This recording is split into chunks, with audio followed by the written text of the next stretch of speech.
প্রিয় দেশবাসী, দেশের একটা ক্রান্তি লগ্নে শোকাবহ অবস্থায় আপনাদের সামনে এসেছি। আপনাদেরকে বলতে চাচ্ছি, আজকে জানাতে চাচ্ছি, ভেবেছিলাম জানাবো না, কিন্তু এখন জানাতে বাধ্য হচ্ছি।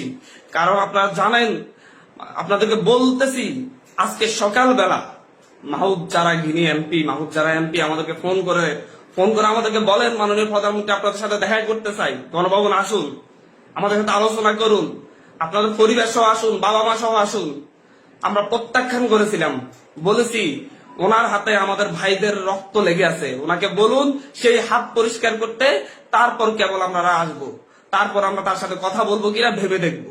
আবারও বলতেছি, আজকে সকালবেলা তিনি আমাদেরকে প্রধানমন্ত্রী আমাদেরকে আহ্বান করেছিলেন ওনার সাথে আলোচনা করার জন্য গণভবনে যেতে। আমরা বলেছিলাম, আমি আমার জায়গা থেকে বলেছি যে উনি বলেছিলেন আমার বাবা মা সহ যেন যাই। আমি বলেছি যে হচ্ছে ওনার হাতে আমার ভাইদের রক্ত লেগে আছে, ওনাকে বলুন সেই রক্ত পরিষ্কার করতে, তারপর কেবল আমরা ভাববো ওনার সাথে দেখা করব কিনা। কিন্তু দুপুর না হতেই উনি সেই একই কাজ শুরু করেছেন, আবার আমাদের ভাইদেরকে হত্যা করেছেন, আবার আমাদের ভাইদের রক্ত জড়িয়েছেন। উত্তরায়, খুলনায়, হবিগঞ্জে, টাঙ্গাইলে, সিলেটে আমাদের ভাইদেরকে হত্যা করা হয়েছে। আজকে প্রায় 7-8 জন ভাইকে হত্যা করা হয়েছে, শিশুকে হত্যা করা হয়েছে সিলেটে। আবারও উনি রক্তের খেলা মেতে উঠেছেন। একটা রক্তখাগ্য সরকার কিভাবে ক্ষমতায় থাকছে, কিভাবে থাকতেছে আমরা বুঝতে পারতেছি না।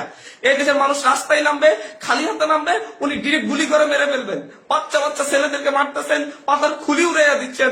এগুলো কোন ধরনের অফিসার ভাবে বাস করতেছে? এটা কোন ধরনের রাষ্ট্র? সভ্য রাষ্ট্র? এই রাষ্ট্রের মানুষজন কি মরে গেছে? আর আমরা কি আর বেঁচে থাকার অধিকার রাখি না? প্রতিটা মানুষ কি ওনার কাছে জিম্মি হয়ে আছে? যাকে ইচ্ছে তাকে হত্যা করবে, যাকে ইচ্ছে তাকে খুন করবে। এটা চলতে পারে না।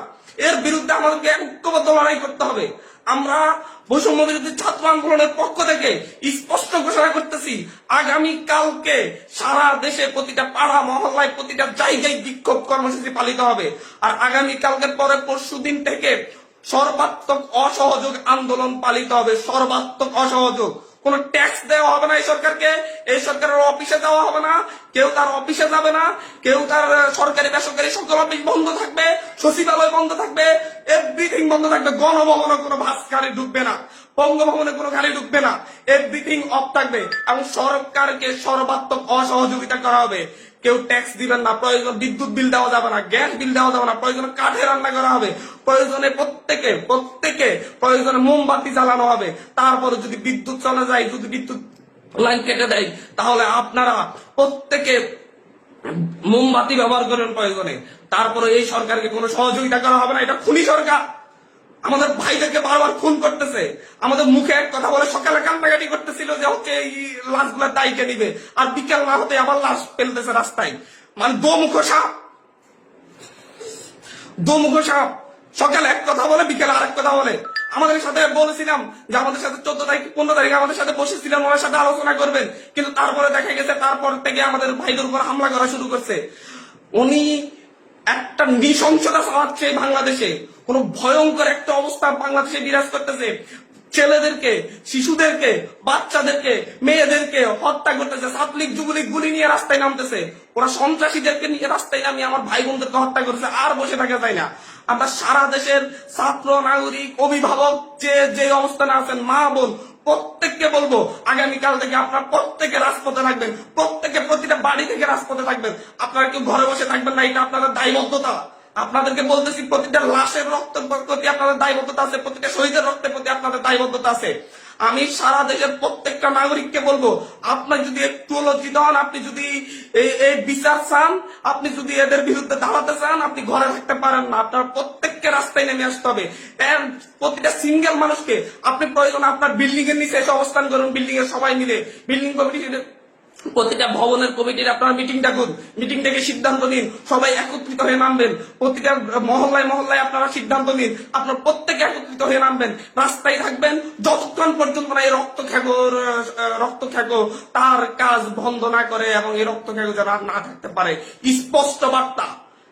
বারবার ছাত্রদেরকে হত্যা করবে, নাগরিকদেরকে হত্যা করবে, বারবার এই দেশের মানুষকে হত্যা করবে, আবার সেই ক্ষমতায় বসবে, আমার ট্যাক্সের টাকায় গাড়িতে চলবে।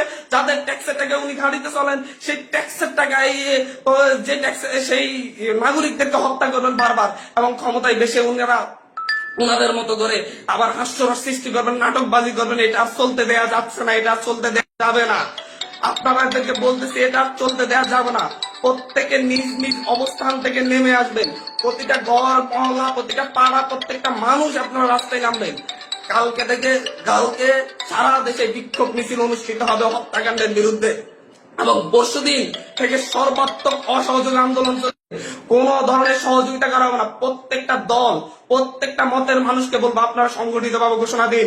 প্রতিটা দলকে বলবো, বিএনপি হোক, বাম হোক, ডান হোক, যত দল আছে প্রত্যেকটা দলের প্রতি উদাত্ত আহ্বান।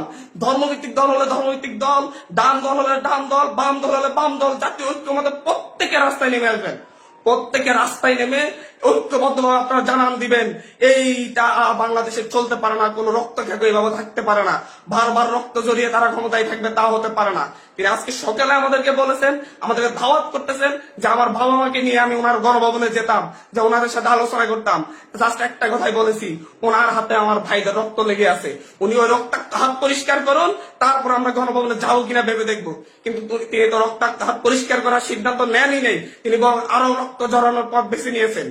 বাংলাদেশের পুলিশ বাহিনী, র্যাব বাহিনী, সেনাবাহিনীকে বলবো, আপনাদেরকে বলতেছি, আপনাদের ছেলে সন্তানরাও আন্দোলন করতেছে, আপনাদের ছেলে সন্তানরাও বিশ্ববিদ্যালয়ে পড়ে, স্কুলে পড়ে, কলেজে পড়ে, তাদেরকে হত্যা করা হচ্ছে।